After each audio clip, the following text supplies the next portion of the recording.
Welcome to the Sprint to Profit podcast with Kirsty and Isaac. If you are an Amazon seller looking to grow your business with some of the latest tactics and strategies, along with some great guidance for your overall business, then you are in the right place.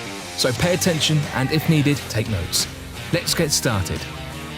Hey everybody, welcome to this very special episode of our Sprint to Profit for Amazon Sellers podcast.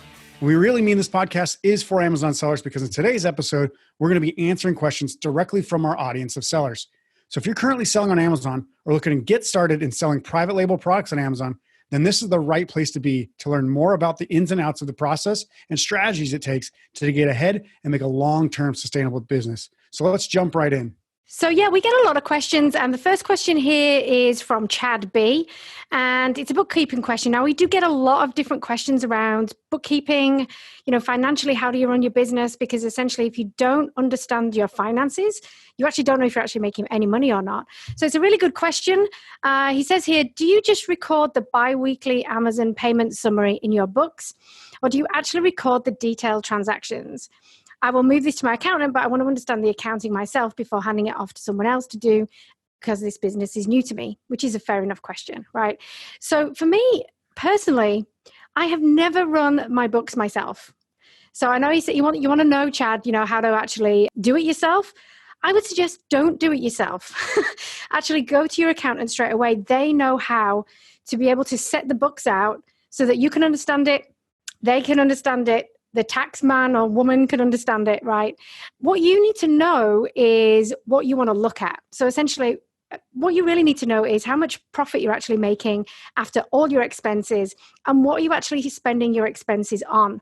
And that is something that we probably made that flip around probably a couple of years ago now, when we read Profit First by Mike Michalowicz, which we do have an episode. If you want to have a look at that episode, we speak to Mike directly. But essentially, what he really talks about is taking your profit first and then looking at your expenses. So understanding how much money. So from a bi-weekly perspective, what comes in from Amazon, how much money percentage-wise do you need to take out from that bi-weekly distribution? Put that aside for your profit. And then take the rest as the expenses. You can then very much see, am I spending too much money? And that's kind of what your job is as the CEO of your business, is not necessarily the kind of nuts and bolts of how it's put together, but actually understanding the analysis around what those numbers actually mean. So by doing that every month, just get someone like an accountant who knows what they're doing. We would actually recommend a Profit First accountant because by switching this way, you're basically taking profit first out of your business from day one. Even if it's $1, even if it's 50 cents, you're taking something out and it's set up that way from the beginning. And then you're forensically looking at your expenses and you're also looking at where your sales are coming from. Are you spending your money on the right products? Are they making you the right money? So think of it that way, not necessarily the kind of granular thing of, I need to do my books myself and hope that they're okay. So that would be my advice. What about you, Isaac? Have you got anything to add to that? Yeah. And I mean, obviously when we talked with Mike, he's mentioned, if you get obviously paychecks from Amazon through their disbursement, you can just start taking 1% today. Because if you get $1,000, you can take $10 of that and put it into a profit account, right? So basically the idea here is you don't need to know every little detail of the accounting. And again, these people are paid to do this. They've been trained to do this. They went to school to do this. You don't have anywhere near the experience they have. So all you're going to end up doing yourself, if you're going through and trying to do the accountant, if you have no idea what you're doing, is probably making a mess of it. And it's going to cost you more to get them to fix it all later when they actually go through the books later. So we definitely recommend, if you're setting up a real business, run it like a real business. I think the profitfirstprofessionals.com is where you can go. I think we use a guy named Daniel E. Green in California. And I think the charge is something like $250 a month for an Amazon account. So it's not like crazy amount of money. They'll do it the right way. Usually what accountants do is they'll take money in and money out and they'll just, trigger each expense and categorize it and all that stuff. But the idea is that you just need to know what it's being categorized as, how it's being spent, and what you end up getting at the end. Now, for the detailed transaction stuff, that might be useful for something further down the line, like if you sell your business, so somebody can look at each product as you go. But you really don't need to switch to that kind of accounting until that becomes part of a reality for you. And it's not that hard to switch over and actually do that. And a matter of fact, I've actually seen this from many of the providers out there like Empire Flippers and some of these other guys, they'll actually do that for you. So you just send them transaction reports and they'll actually figure out all the accounting for you. So in reality, all you really need to know, again, like Kirsty said, is what you can take for profit, what you can use for your expenses, what you need to set aside for taxes and all that other stuff. So if you haven't read Profit First, definitely read that. You can also check out, like Kirsty said, the interview we had with Mike Michalowicz, which was the last episode of our Rich Profit podcast. So you can check that out, learn a little bit more, and understand that bookkeeping is supposed to be made simple for you. You want to understand just a few things. Look at a glance, how much money is yours, how much money is going out, how much money coming in. If you don't have accounting set up like that, you will always be confused about how much money you're making in your business. And that's what we'd recommend, is just simplify it. Yeah. And make sure that you go through it every month with a fine tooth comb. Don't wait until the end of the year when it's tax time, because that's when you're like, oh. Yeah. You're trying to remember a payment you made back in January and December. Like, I have no idea what that was about. Exactly. And you want to be looking at those numbers, like I said, as part of your business. Are you spending the money in the right places?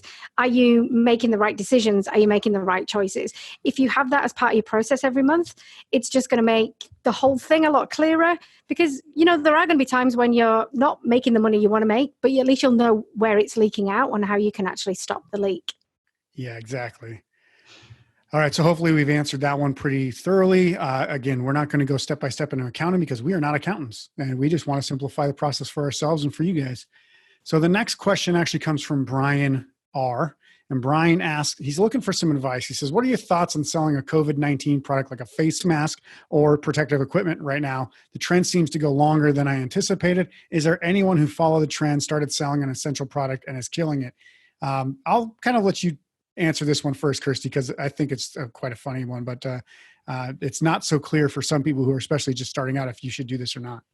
Yeah, I mean, we are all about building a long-term sustainable business on Amazon, which to me and to both of us, our principle is around building a brand on Amazon. Okay, so there's always going to be opportunities that land in your lap that you think you should go for. But essentially what that means is that you get distracted from the actual plan that you were planning in the first place to make a short-term hit. So I would say, even though Brian, you think that the trend is going to go on, could you make money on a face mask right now? Potentially. But essentially what you'd be doing is just completely distracting yourself from the whole plan that you've set out for yourself on running your Amazon business and building the brand that you started out to build. Now, some people would go off and do that thing. I would say it's a short-lived trend. I would say there's probably a lot of people thinking exactly the same thing. And I would say that supply is really going to go to the areas that need it, right? So there's going to be government contracts, there's going to be hospital contracts, there's going to be doctor contracts, whatever, dental contracts. So we know that, globally, that the people are going to trusted sources, if you like, to be able to get these things. So I would say, number one, it's probably a distraction. Could you make money? Yes, you probably could, but I don't think it's the right thing for a long-term business build. Yeah, and I know a few people have actually tried this, and as soon as they try to send in their masks, they got held up in customs, seized by the government, or stopped and basically said these are either not being able to be sold because they're like counterfeit or not actually like proper, protective equipment. And then they just sent them back. And people have lost tons of money. Also, Amazon's restricting how much of these things can come in, who can sell them. It's not like you can just jump in, set up a brand new category and say, hey, I'm selling face masks now. So there's some hurdles you have to jump. But yeah, the competition is going to be higher. Obviously, it's just like, toilet paper and all these other things that kept running out. It's going to be a very short-lived thing in terms of, how big the demand is. Now, there might be higher than normal demand going forward forever, but at the same time, there's still going to be more enforcement and more regulations on those as well. And if you don't do it the right way and you're just in it for a cash grab, well, guess what? Your entire business could be tanked because of it. So they could shut down your account. They could shut down all your listings. They could basically tell you you're not allowed to sell on Amazon anymore. So there's very strong consequences. And like you said, Kirsty, the very first thing is, why are you worrying about that when you have another business to run? You have a business that's already running. Focus on growing that and push that thing. As e-commerce is still growing and Amazon platform is, most every category is higher than normal right now. So focus on that, grow your business. Don't worry about all these things that are sidetracking you and just taking you off on a different kind of vein or whatever. Yeah, I would say it's interesting because, we always think that the thing that's there right now, that's the thing that's going to give us, the freedom, the money, the thing that we started in the first place, right? Mm. But once you're very connected to your why you're doing this business, things like that, they might fleet into your mind, but you're just going to dismiss it very, very quickly, right? I mean, you and I could probably do that thing, but we're not going to do it because it doesn't make any sense for us because we're on a different path. So that is definitely part of what we teach and coach. Once you're very, very clear on what your path is, stuff like that doesn't even come into your head, and you don't waste any time on that kind of stuff, right? Yeah. The only thought that ever comes in my head is, man, those guys are lucky. They're going to be killing it for a couple of months now. Yeah, exactly. People that had the medical awesome brands. Yeah. Yeah, exactly. But good for them, right? That's what we say. Brilliant. Good for them. But the key bigger picture, as you said, Isaac, is that e-commerce is growing. Habits are going to change. So therefore your business is always going to be in a better position, regardless of whether you're going to sell face masks or not. So stick on that track. Yep. So the next question is questions. So some of you guys have probably noticed, obviously if you've been selling for a while, you'll know the Q&A section on your listing. So when those people ask questions, and the question is, how should I manage those questions posted on my listing? Do I need to answer these? Well, ideally, yes, you do, because you're in control of your product. You're in control of your listing. Generally what I do is I get a VA to actually answer those questions as part of, you from your brand. But ideally what you want to do is to be able to control the message, right? So as soon as, because other buyers can actually jump in. So anybody that's, bought your product before, they can actually jump in there and answer the question, which is sometimes not a bad thing because at least, they're getting direct feedback from the customer that's actually had the product. But you also want to be able to comment. Don't just leave it up to someone who's bought the product. And it's also an interesting area because you can actually, put keywords in there as well. It's a bit like when you answer comments on reviews, you can actually start to use those questions. And it can also inform the kind of things that could be either wrong with your product or missing from your product or things that they really love about your product. So you can also take some of those key things and either, add that into and to enhance the product in some way. Or maybe, if there's a repeated questions that keep coming up, that the communication that you're sending out there in terms of the listing itself, it's not coming through in that listing. So you can address a lot of those things in the images and the bullet points and things. So it actually really informs you how people are, looking at your listing and looking at your product. If they're not getting the answers, that's why they're asking the question. Yeah, exactly. And just like you said, when you're getting repeat, frequently asked questions, you definitely want to put that into your listing somewhere like a bullet point or product description that basically says, the answer to that question. So that way, they don't have to keep asking it. But another thing is like, if you see competitors of yours getting repeatedly asked questions and you want to say, okay, look, I want to make sure that people know that mine has that feature or function or benefit or whatever. So go ahead and use that in your bullet points and descriptions as well. So people don't have to ask the exact same question of you that they're asking of the other ones, because if they're asking that of the other companies or brands or products and they come to your listings and you've answered it, they're more likely to buy it directly from you right then and there without actually submitting a question because they'll see it somewhere on that product page. So yeah, just anytime you see a repeated question, feel free to answer it. Your product might not have that benefit or function or feature or whatever, but just answer it anyway and say like, we don't offer this, even if it's a good idea, like here's why we don't, or something like that. But just give them that proper expectation. So again, you're not misleading them. You're not setting a poor expectation that when they buy it, they're disappointed, because if you set a poor expectation, you will get bad reviews. And that's what you always want to try to avoid. Yeah. But yeah, I mean, it's a good idea as well, like you said, to look at your competitors' Q&A. So not only their reviews, but their Q&A, and just see what the repeated questions are. So you can actually solve those before you even launch the product.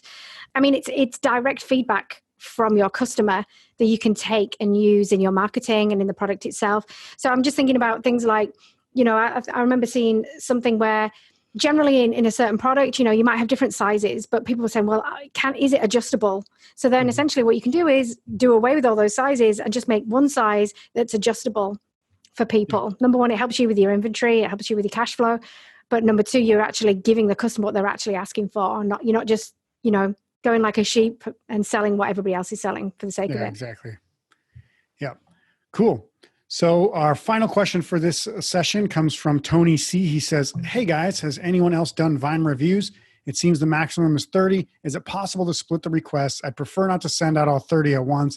By the way, just saw that Vine reviews are disabled until further notice, and they still are. I just checked today. Maybe by the time this episode comes out, they'll be back. We'll see. But as far as today, they are still disabled. But yeah, I mean, the Vine reviews are great. So they first had the thing called early reviewer program or whatever, and you could spend, I think, $60 to try to get your first 5 reviews from people who actually bought your product. Now that's great and all, but to have a Vine review is also really good because it's somebody who's knowledgeable. They're willing to write a decent review, give it a fair shake. They're not necessarily going to give you a 5-star rating if your product is not a 5-star product because they're a little bit more critical. But at the same time, they can help you. And at least to this point, the Vine program was free, and they can give you up to 30 reviews right away.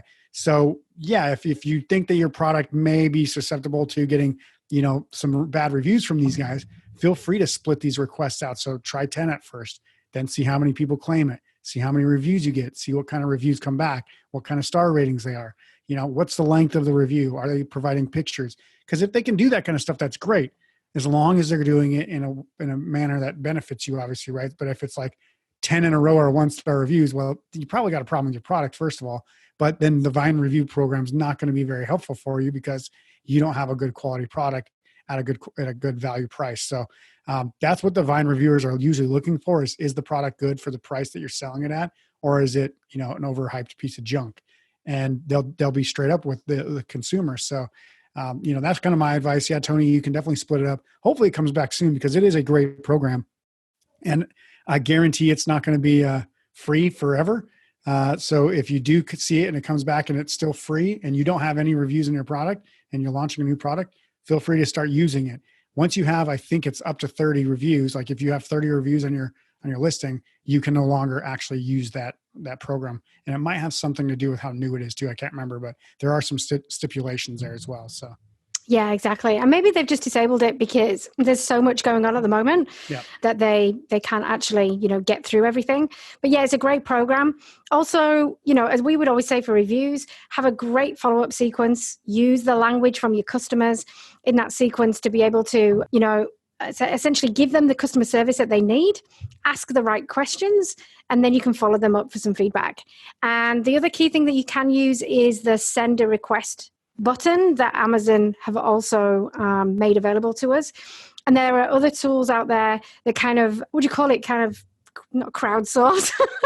What would you say? Amalgamate the button, if you like. So it's an easy kind of one hit, right? So I know there's Jungle Scout that does one. There's also Seller.tools, I think, that does one. Managed by Stance has it now as well. So there's some programs out there that allow it. I could imagine pretty much all the tools, like, probably Viral, whichever tool that you're using, check it, because they've probably got the ability to be able to essentially allow you to just hit it a couple of times and then it will send a request out for reviews.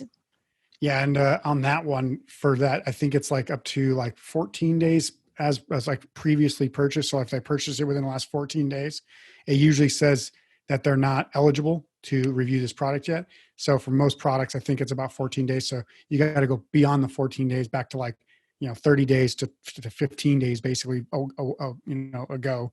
And then you can request it from those people. But I think most of those tools actually explain that as well. So yeah, exactly. So, I mean, just a great rhythm to get into when you start using this thing is, either yourself can do it or get a VA to do it, where every week you would go in and you would literally, like you say, you go back 14 days, you just choose all the products that were sold, and then you hit the request a review, and then just mark down, the date, obviously, that you did it and where you went back to, and then do it again, and then do it again. And you just kind of follow that rhythm through every week. Yeah. And people are seeing pretty good results from that. So you might get more ratings than reviews, but that's kind of the thing now is generally you're probably getting 4 or 5 to 1 ratings versus reviews anyway, because people are just like, I'll hit the 5-star button, but I don't want to write anything. And you'll just see that a lot more often now, but that's okay because it still shows up on your listing as a rating and a star rating. So it doesn't matter if there's tons and tons of written reviews. I know at the start, you really want some written reviews, but any review is better than no review, and any rating is better than no rating. Even a 1-star rating is better than nothing, because in the end, you want to look genuine. Now, if you're getting a ton of bad reviews, that's when you know there's something wrong with your product, or your pricing, or your product listing page is not setting the right expectations. But you've got to really review and monitor that as you go. Cool. So I think, thanks everybody for your questions today. So thank you. And thanks for tuning in this week. And if you ever want any of your questions answered on air, please visit www.goteamreal.com and head to our podcast section to ask a question there. If you like what you heard today, please be sure to hit the subscribe button and share our podcast with friends who might get value out of it as well. Also, to get some free training on what it takes to have a successful business to fuel your lifestyle, head to www.goteamreal.com to download our free training today.